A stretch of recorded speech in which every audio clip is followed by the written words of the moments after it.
All right, so this morning, everybody was excited, myself included, because as you can see right here, we had an intraday high on silver over $51 an ounce for the first time ever. And that is really incredible. But unfortunately, just as always seems to be the case, we had a massive pullback just a few hours later. Now we are sitting at 49.10. That $2 plus gain that we saw earlier today has been completely wiped out. That is really unfortunate because I know a lot of people were excited about it. I was even on Silver Dragon's live show earlier talking about it. But the good news is that earlier today, I had a chat with my bullion dealer, Josh from Minot Coin Bullion, and we talked about silver over 50, what that means for the market, and even how his customers have been reacting to this recent massive run up in spot prices. Are they selling? Are they buying? And we talked about that and so much more. So guys, today's interview is a long one, but it's really good. So I suggest that you listen to it all. So let's get Josh in here from Minot Coin Bullion. Here we go.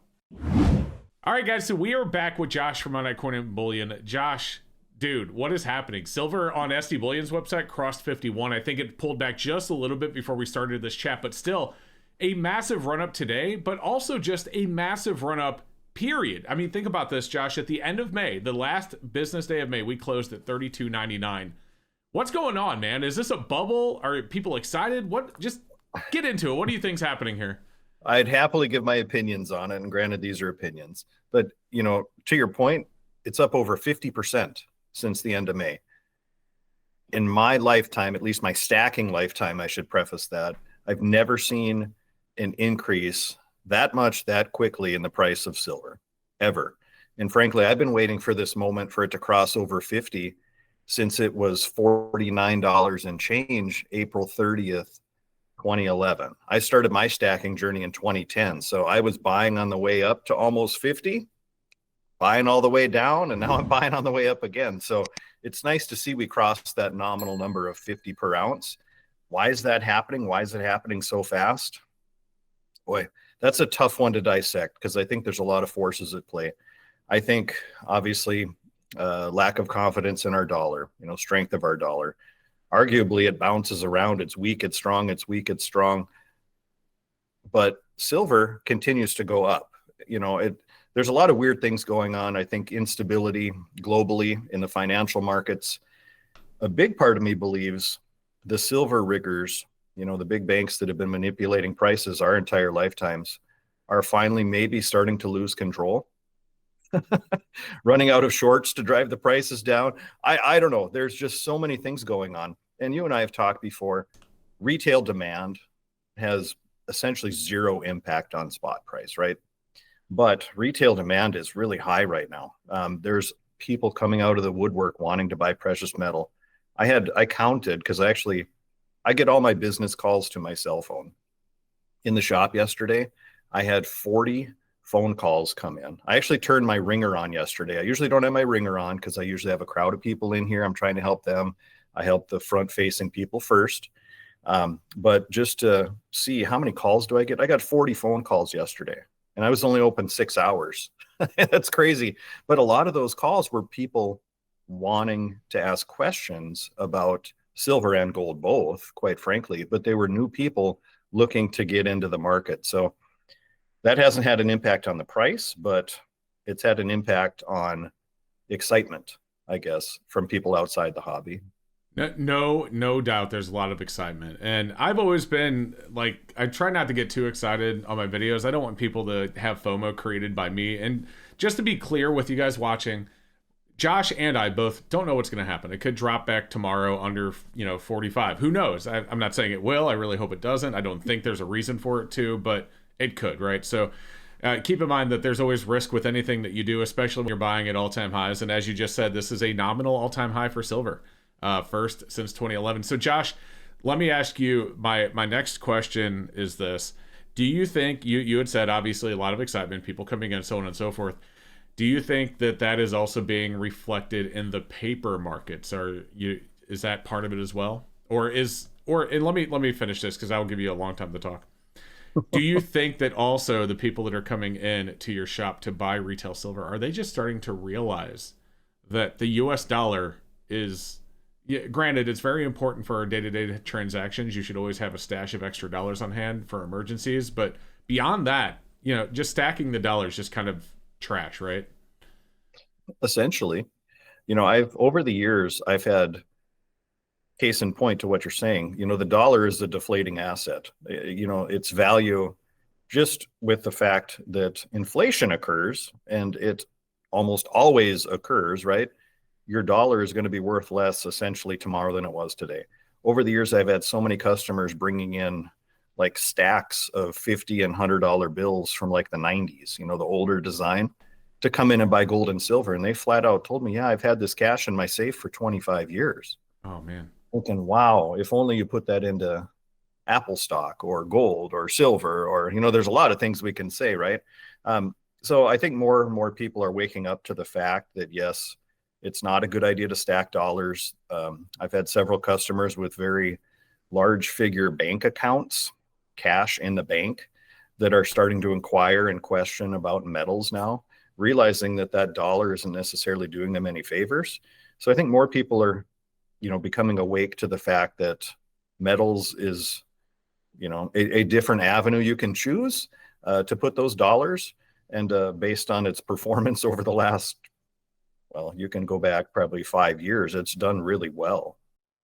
Much better than interest in the bank. So guys, we'll be back with Josh in a minute. We have a lot more to talk about, but I wanted to take a second to let you know that today's video is sponsored by Whatnot, and I'm going to be streaming live on that platform this Saturday on October 11th with some really cool stuff. Not only am I going to have some really cool collectible silver, but I'm also going to have some cool numismatic coins and even some custom stuff that I made myself. But here's the thing about Whatnot. Even if you're not into collecting coins, maybe you're looking for something else. And I've actually been in streams on Whatnot because I'm in the Magic the Gathering. You can also find Pokemon, you can find shoes, electronics. Believe it or not, you can even find candy. So as you can see, it's not just for coins, but I know most of you guys are here for coins, so I really hope you make it to my stream this Saturday on October 11th. It's going to be a lot of fun, and I'm going to do some really cool giveaways as well. In fact, on this stream specifically, on top of some other stuff, I'm also going to be giving away a 1-ounce silver eagle and a 1-ounce silver maple leaf. So guys, there's one more thing I haven't said yet, and this may be the most exciting thing, because if you're a new user on Whatnot, if you scan this QR code or if you click the link in the description below, you actually get $15 off your first purchase on Whatnot when you sign up.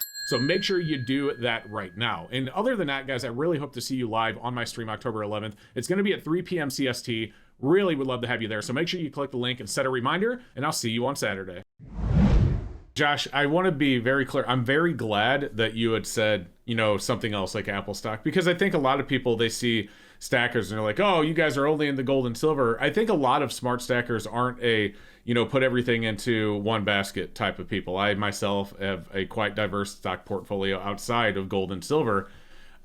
So that's certainly not the case at all. It's just that we believe, like you had just spoke to, how the dollar is just losing value. Like there's people in the 90s, they had bricks from the 90s. Could you imagine? It doesn't matter really for the most part. There's a few things they could have put it in that would have been bad, but it doesn't matter for the most part. If you would have put it into something, like a stable, just something stable, Microsoft, Apple, later on, when Google, IPO'd, whatever it is, if you would have put it into something that wasn't the dollar, for the most part, like I'd say 95% of cases, you would have been just fine. Even if you would have just put it into let's say you put it into VOO or some sort of S&P, you know what I mean? Just whatever it is.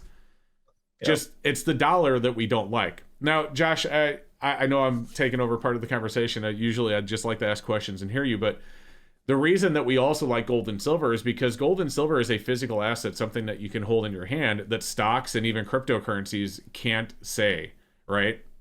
Correct. Absolutely. And why, Josh, I want you to explain to the viewers, because I talk about it all the time, but I want them to hear it from a coin dealer who is also a stacker. Why do you think that is important? And just, why is it a big distinguishing, what we'll say property from other types of investments? Well, the physicality of it. You have a physical asset that I think I would say most of the planet would agree could never go to zero. Gold and silver have been an asset and used as currency. They're real money since biblical times, probably even before then. We talk about crypto, we talk about stocks.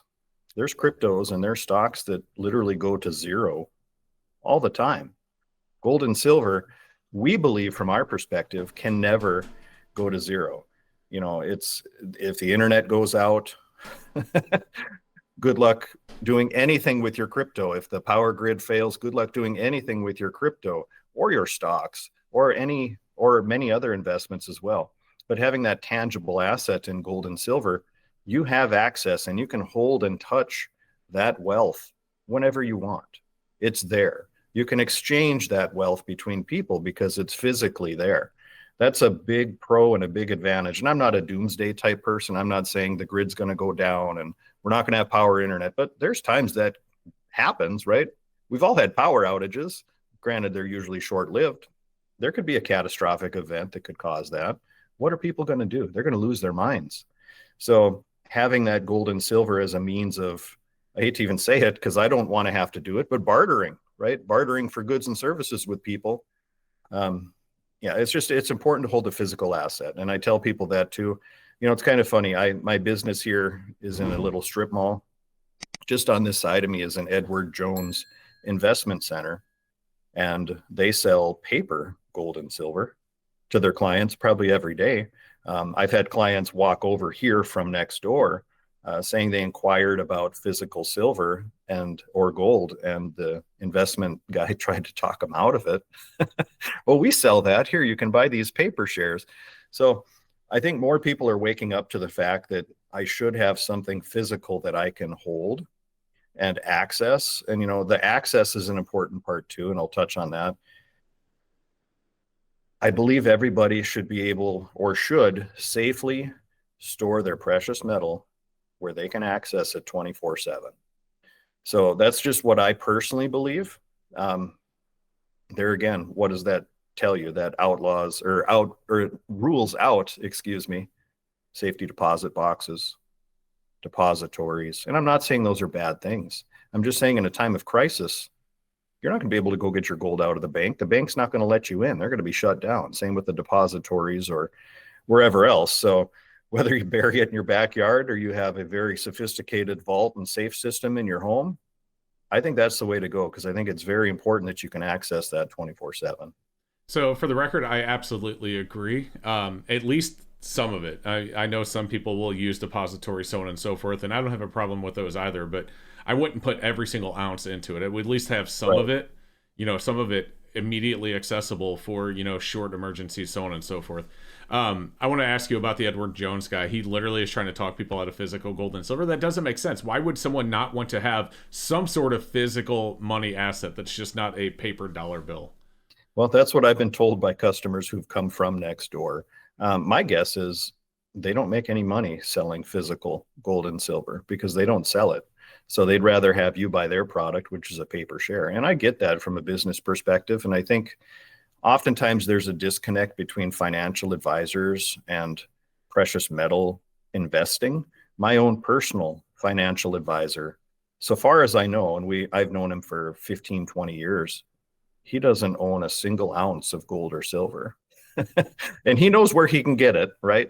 So it's interesting. It's just, and I can say the same with a lot of my best friends. Don't stack. They're more into stocks, cryptos. They're diversified. They're just not diversified with precious metals. So back to your point, it's important not to put all your eggs in one basket, right? But I think more and more people are waking up to the fact that metals are becoming important in today's world. And I think they've always been important. It's just now that the prices are getting to the point where it's grabbing people's attentions, more and more people are starting to realize it. And we're seeing that in the shop too. And not just me, other people I talk to that own shops, have wholesale businesses and precious metals.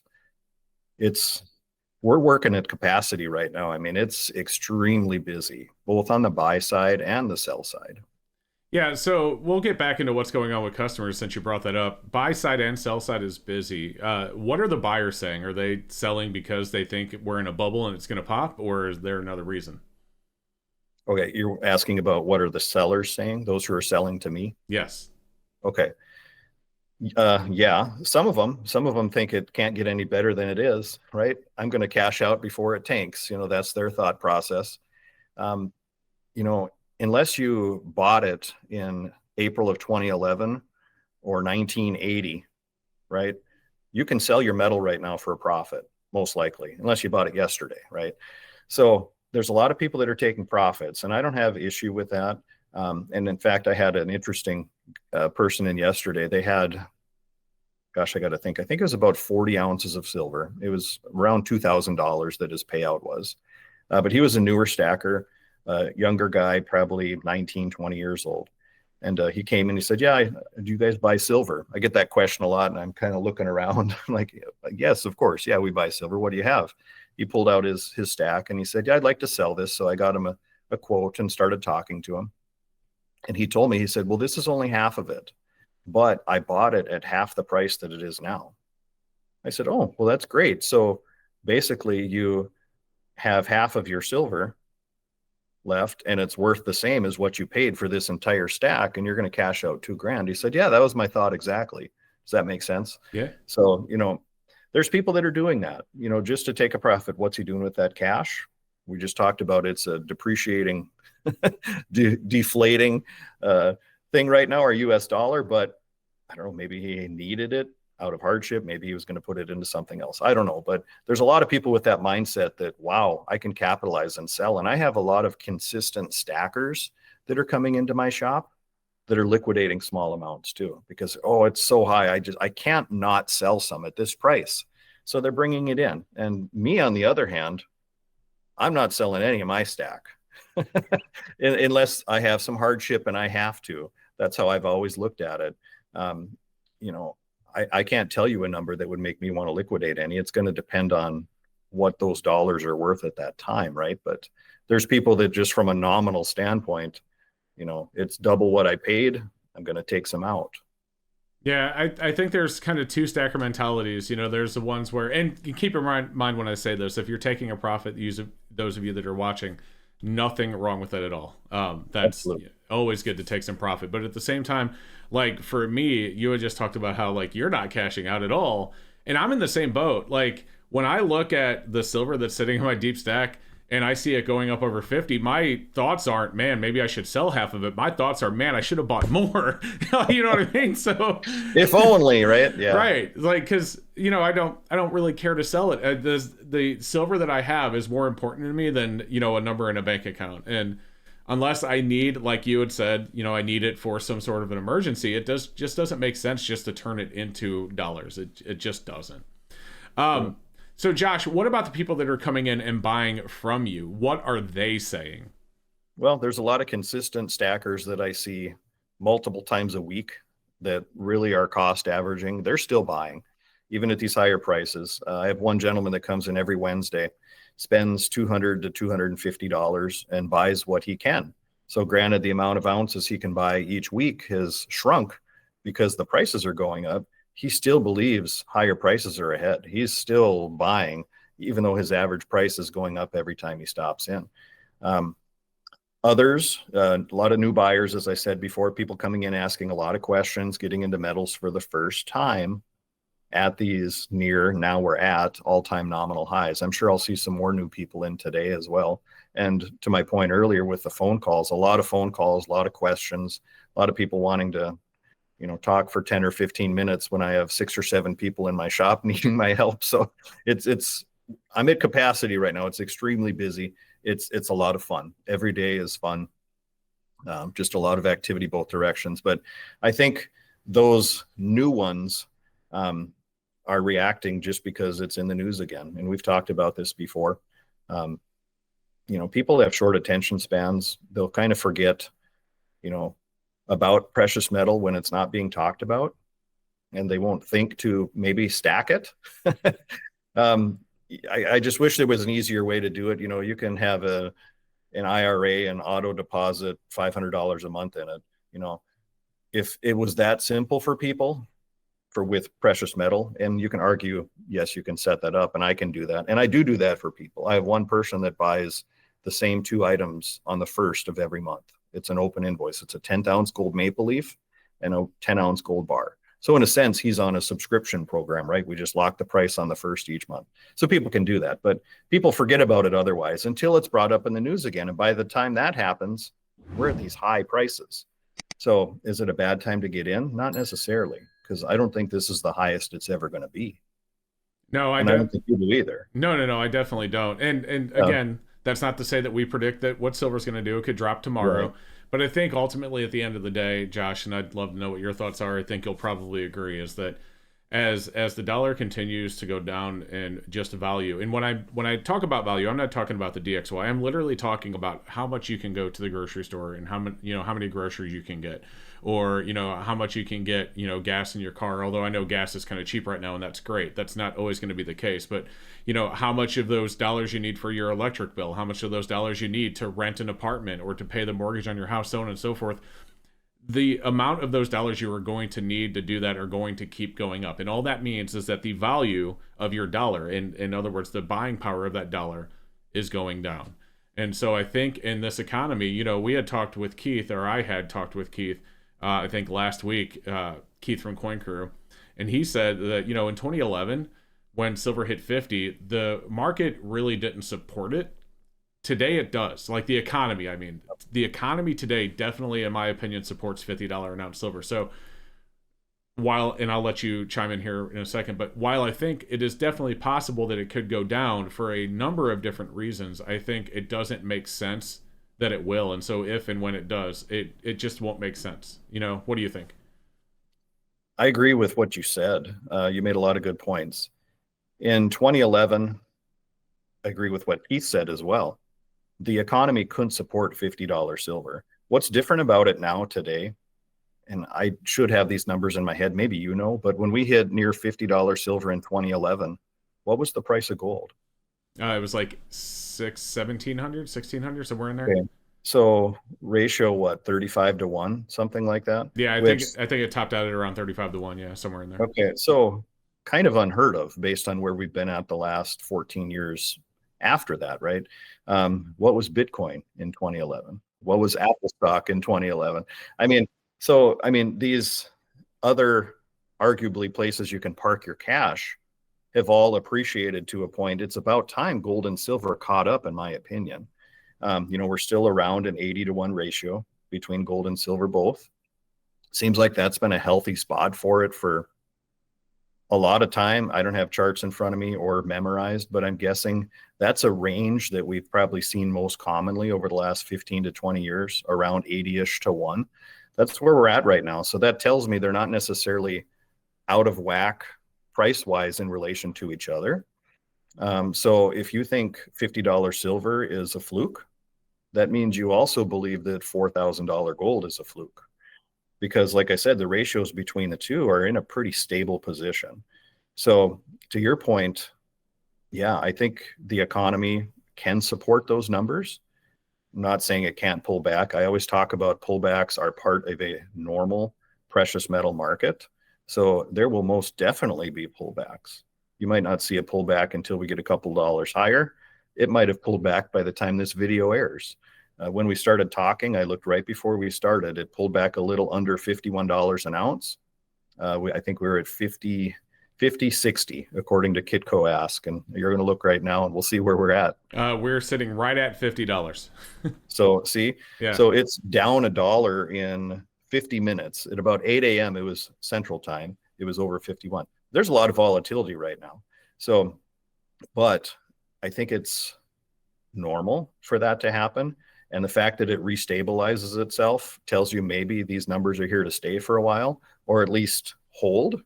Granted, we can go a little higher, a little lower, but I don't see a massive shift up or down in the short term. My own thoughts, my own opinion on that. So that's just what I think.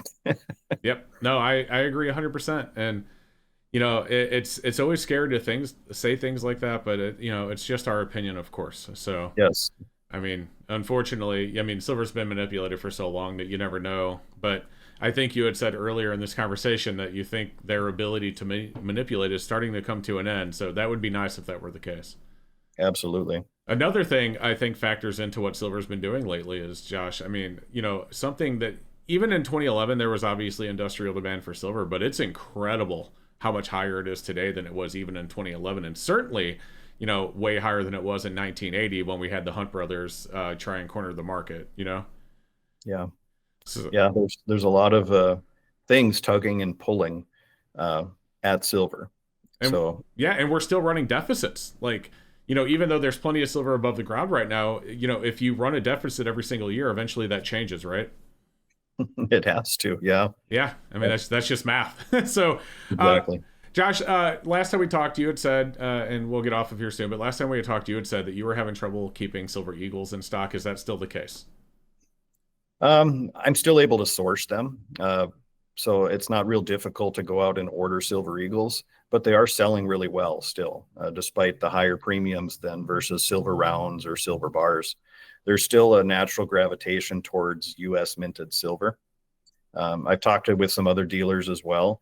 90% silver is really, really hot right now again, because of the ridiculously low premiums that you can buy it for. And the fact that millions, I'm talking millions of dollars in face value, have been melted over the last 2 to 3 months, or at least they're being staged right now to be melted. So the availability for me to order 90% silver from wholesalers, it's getting tighter. I used to be able to call up Dave from Coin Huskers. Hey, Dave, could I get 500 face mercury dimes? Sure, no problem. Now, as they're getting stuff in, it's mixed bags. It's not solid bags. They can't just, go out and source this 500 face mercury dime bag as easily as they could have, because so much stuff has gotten melted. And the fact that we're all so insanely busy and kind of working at capacity right now in our businesses, who has time to sort a bag of 500 face into different ones and as they come in? So it's getting tougher right now. So what I've done, I'm selling mixed. If somebody wants to order 90%, it's mixed. It's my choice of the mix, halves, quarters, or dimes, because I don't have time to sort it either. So yeah, Eagles, no problem. I can order Eagles, from basically anywhere and get them relatively quickly. The demand is still there, but the 90%, it's finally caught up where, because of this, I don't want to call it a supply shortage, because there's still a lot of 90% out there, but because so much got sent off to get melted, now customers are clamoring in to buy it. It's tough to find right now. It's sad. I get every video, I get someone that puts the hashtag stop the melt comment, and it's sad to see how much of it's getting melted. I'd hate to see a repeat of the 80s, in 1980, because, $50 in 1980 is like nearly $200 an ounce, today, if you adjust for inflation. So silver was really high, during the Hunt Brothers maneuver, and they were melting everything. They weren't even, there were like, we're talking, this is what I've heard. I wasn't there. I wasn't even alive yet, but I have heard from dealers that they didn't really care. They were not looking through anything. So you had probably AU barbers, going out to be melted. You had key dates that were probably being melted. I mean, who knows how many, 16D mercury dimes or 21 mercury dimes or, 1921 Walker half dollars, or, just name a year, name a key date, who knows how many of those got melted. You know what I mean? It's sad to think about. Yeah. And I think that's probably not going to happen today. I think people would still probably have already pulled all of those out of it, but in 80, it was crazy. So yeah, absolutely. So anyway, Josh, that's pretty much all I had for today. It's been a long one, and people have probably already clicked off at this point, but is there anything you want to say to those that are still watching this far into the video that we didn't cover? Well, we didn't talk about it much, but gold. Oh yeah, gold. Yeah, gold's an all-time high as well. that metal. No, I'm just kidding. I stack gold as well. But yeah, I don't have anything new to say on it. It's U.S. gold is extremely hot right now. Foreign gold a little tough, but there's still a lot of activity. A lot of people buying and selling gold, just like silver. There's a lot of movement back and forth, buying and selling in the markets right now, and it's really it's fun. It's a lot of fun. For sure. I enjoy it. For sure. And guys, we are going to cover gold again. I know last video I actually said, Josh, maybe in the next video we'll talk about gold. I didn't expect silver to jump up to, because I actually scheduled this interview with Josh last night. Silver was still like mid 49s. Yeah. So we didn't expect this morning. So obviously the conversation was dominated by it. Now silver is 50.22. So it's okay.